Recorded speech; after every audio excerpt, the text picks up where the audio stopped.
అదే RTV app వార్తల్ని క్షణాల్లో చదివే అవకాశం ఉంటుంది. ఒక న్యూస్ పేపర్, ఒక టెలివిజన్ ఛానల్ మీ చేతుల్లో ఎప్పుడూ ఉంటాయి. అభ్యర్థిగా నన్ను ఎంపిక చేసినటువంటి మన జాతీయ అధ్యక్షులు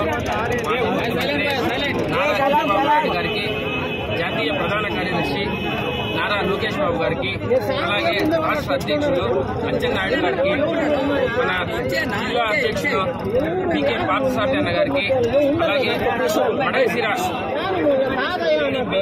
కోఆర్డినేటర్ అయినటువంటి ముందెల తిప్పేస్వామి అన్న గారికి, అలాగే నాకు ఈరోజు ఈ అవకాశం ఇచ్చినటువంటి రావడానికి కృషి చేసినటువంటి ప్రతి ఒక్క తెలుగుదేశం పార్టీ కార్యకర్తకి ప్రత్యేక ధన్యవాదాలు తెలియజేసుకుంటా ఉన్నాను. నారా చంద్రబాబు నాయుడు గారు పేదలకు అవకాశం ఇస్తారనేది మరొక మారు రుజువైంది. నారా ముఖ్యమంత్రి చంద్రబాబు నాయుడు గారు మా కుటుంబంతో అవినాభావ సంబంధం ఉంది. గతంలో 3 సార్లు మా నాన్నగారైన ఈరన్న గారికి అవకాశం ఇచ్చారు.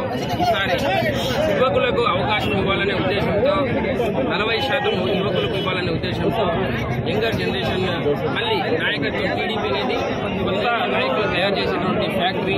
ఈ ఫ్యాక్టరీలో నాయకులు వస్తూనే ఉంటారు.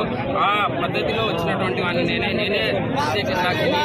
వయసు 32 సంవత్సరాలు. నాకు అవకాశం ఇచ్చినారంటే జన్మలకు మా ఫ్యామిలీ అంతా చంద్రబాబు నాయుడు గారి కుటుంబానికి తెలుగుదేశం పార్టీ కార్యకర్తలకు రుణపడి ఉంటుంది.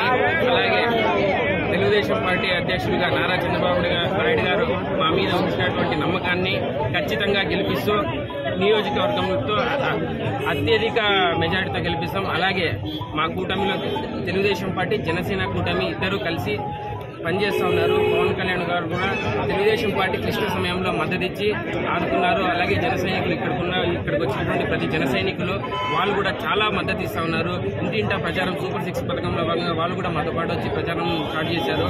తప్పకుండా వారికి కూడా ప్రత్యేక ధన్యవాదాలు తెలియజేస్తా ఉన్నాను.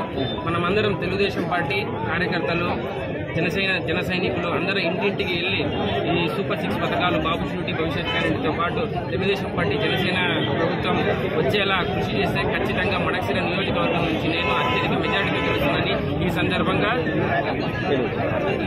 నేను తెలియజేస్తున్నాను. అలాగే ప్రతి ధ్యేయంతో పనిచేయాలా, నారా చంద్రబాబు నాయుడు గారు ముఖ్యమంత్రిని చేయాలనే ఉద్దేశంతో పనిచేయాలా. ఎందుకంటే ఇప్పుడు తెలుగుదేశం పార్టీ రాకపోతే రాష్ట్రం అధోగతి పాలవుతుంది, మరో శ్రీలంక అవుతుంది. ఒక్క అభివృద్ధి పని జరగలేదు. 2019 నుంచి ఇప్పటిదాకా ఒక్క అభివృద్ధి పని కూడా జరగలేదు. అభివృద్ధి జరగాలంటే బాబు గారు రావాలి, జాబు రావాలంటే బాబు గారు రావాలి, సంక్షేమ పథకాలు మరింతగా ప్రజలకు చేరువ కావాలంటే బాబు గారు రావాలి. ఇవన్నీ రావాలంటే తెలుగుదేశం, జనసేన కూటమి తప్పకుండా అధికారంలోకి రావాలి. అధికారంలోకి వచ్చే విధంగా మీరందరూ తప్పకుండా కృషి చేస్తారని ఆ విధంగా ముందుకెళ్ళాలి. మనకు సమస్యలు ఉంటాయి. మనకు ఇప్పుడు నాకు కూడా చాలా అభిప్రాయ భేదాలు ఉంటాయి. ఇంతకుముందు ఒక అర్ధగంట అభిప్రాయ భేదాలు ఇవన్నీ ఉంటాయి. ఇవన్నీ విడనాడి మనం ఒకే ఒక లక్ష్యంతో పనిచేయాలి. అది ఏంటంటే ఖచ్చితంగా తెలుగుదేశం, జనసేన కూటమి అధికారంలోకి వచ్చే విధంగా పనిచేయాలి.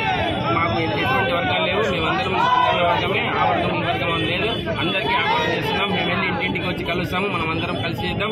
నేను గత వారం రోజులుగా పల్లెల్లో తిరుగుతూ అందరికీ చెప్తున్నాను, అభ్యర్థి ఎవరైనా సమిష్టిగా నారా ముఖ్యమంత్రి నాయుడు గారు, చంద్రబాబు నాయుడు గారు ముఖ్యమంత్రి చేస్తున్నామని ఒకే ఒక ధ్యేయంతో పనిచేద్దామని ప్రతి ఒక్కరిని కలిశాను. అలాగే పెద్దలు పుణమల తిప్పేస్వామి అన్న గారి ఆశీర్వాదం కూడా కావాలి. వాళ్ళకి పాదాభి నమస్కారం చేసి అక్కడ నుంచే మేము అంతా స్టార్ట్ చేస్తాము. మేమందరం కలిసి పనిచేస్తామని మరొక్క మారు మీడియా ముఖంగా తెలియజేస్తున్నాం.